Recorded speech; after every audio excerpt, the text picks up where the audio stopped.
El mensajero y sus seguidores creen en lo que le fue revelado por su Señor. Todos creen en Alá, en sus ángeles, en sus libros y en sus mensajeros. No hacemos diferencia entre ninguno de sus mensajeros y dicen, oímos y obedecemos. Perdónanos, Señor nuestro, pues ciertamente a ti volveremos.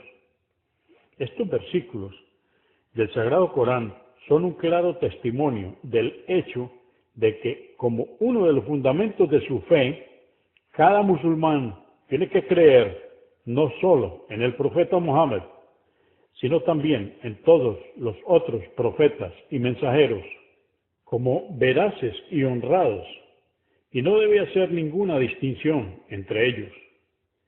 El siguiente versículo del Sagrado Corán nos informa que los profetas fueron enviados por Dios a todos los pueblos en todas las partes de la tierra. Esto está en el Corán, en el capítulo 35, verso 24. Ciertamente te hemos enviado con la verdad, como albriciador y amonestador, y no hubo ninguna nación a la que no se le haya enviado un amonestador. Me convenció de que el Islam por sí solo es una fe comprensiva que reconoce a todas las otras religiones y que contiene en ella una armoniosa integración perfecta de todo lo bueno, lo cual se encuentra en parte en las otras órdenes religiosas del mundo.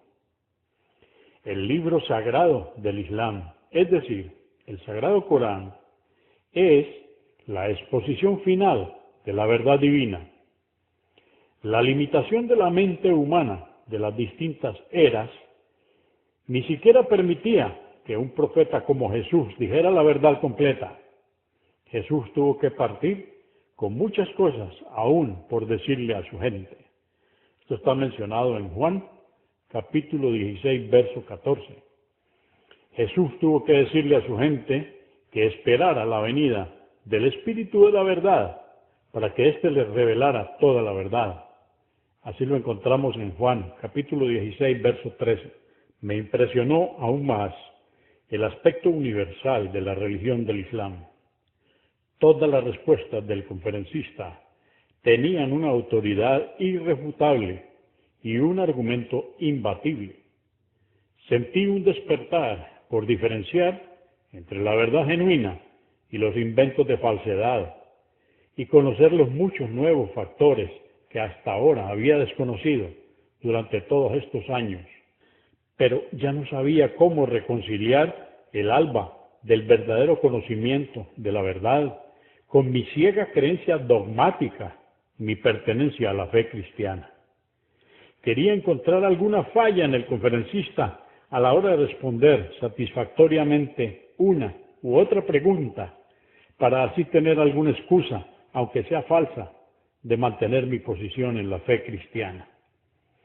El conferencista continuó después de un momento con la pregunta, ¿puedo preguntarle algo si no le molesta responder para mi información? Le dije que sí. Me preguntó, ¿cree usted que Jesús es hijo de Dios o Dios mismo? Le dije, Jesús es Dios mismo en la forma de su hijo.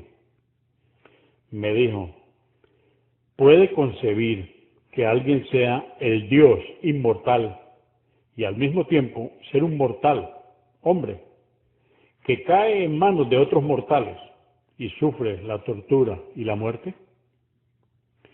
¿Puede algo ser alto y a la vez bajo, blanco y a la vez negro? ¿Puede haber oscuridad y luz al mismo tiempo? ¿Qué filosofía es esa? El hombre continuó diciendo, ¿alguna vez consideró que existe otra cuestión que enfrenta la doctrina de la Trinidad y que necesita ser respondida por cada trinitario y que dice que si tres seres diferentes son al mismo tiempo uno solo, con absoluta unidad en el perfecto significado de la unicidad, ¿cuál es el control común que los hace permanecer tres y al mismo tiempo uno solo? Si existe algún factor de tal maravilloso e inconcebible fenómeno que provoca ese asombroso efecto, entonces ese ser supremo que controla el número y la unidad será solo el Dios omnipotente, y no cualquiera de los tres, que no son más que componentes controlados. Además, surge otra pregunta problemática que el que cree en la Trinidad tendrá que responder. Es decir, ¿quién controla o determina la división de uno en tres seres distintos que no son más ni menos en cantidad? Debe existir alguna causa para este efecto controlado, y ese factor causante supremo por sobre los tres será el Dios omnipotente, y no cualquiera de los tres, que solo serán el efecto de la suprema causa controladora. De igual manera, también se plantea otra cuestión: ¿cuál es el poder causante que afecta a los tres para que sean solo uno al unirse en lugar de dividirse en muchos grupos de seres? Y si existe tal causa, que la misma sea el Dios omnipotente y no cualquier de los tres, que no son más que subordinados. Bajo cualquier circunstancia, ningún hombre sensato puede creer razonablemente en ningún efecto que no tenga un factor causante que lo provoque. Sin embargo, la Santísima Trinidad es sólo una doctrina problemática para entender, creada por la Iglesia Católica, y que ningún razonamiento lógico ha logrado demostrar su veracidad. No me quedó más remedio que aceptar las posturas del conferencista, pues ya no podía razonablemente creer en la existencia de algo que es uno mismo y al mismo tiempo es su opuesto. Me gustaría, señor Tomás, continuó diciéndome, que piense un poco en cómo la creencia de Jesús, siendo Dios mismo o Hijo de Dios, coincide con el hecho de que estuviera tan aterrado con la inminente crucifixión que gritó: Eli, Eli, lama sabachthani, que significa: Dios mío, ¿por qué me has abandonado? Esto está en Mateo, capítulo 27, verso 46. ¿Qué filosofía es esa? Si Jesús era Dios mismo, significa que Dios fue olvidado por Dios mismo y que Dios se sentía desamparado y gritó pidiendo ayuda. Su Biblia, señor Tomás, da cuenta que el Hijo de Dios fue olvidado por su Padre Dios, en cuyo caso el Hijo olvidado automática y naturalmente pierde sus méritos personales como hijo y su relación de hijo con su padre.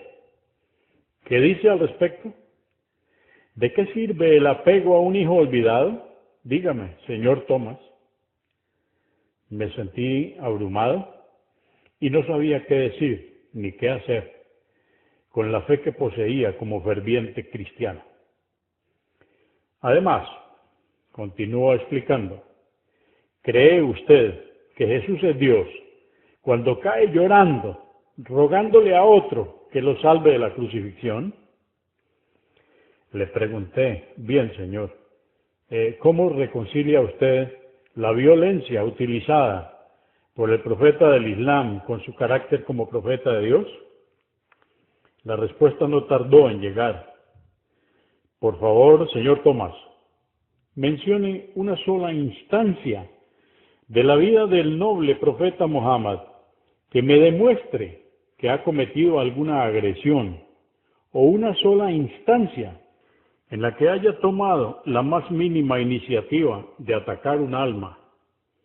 Cada expedición o batalla que él ha liderado fue solo en defensa propia. La Biblia no predica la defensa propia. La Biblia predica la rendición, al punto de entregar todo lo que uno posee, cuando todo lo que uno tenía ha sido tomado por el agresor. ¿Algún cristiano respeta esta filosofía? Aparte de la historia política de los pueblos cristianos de Europa,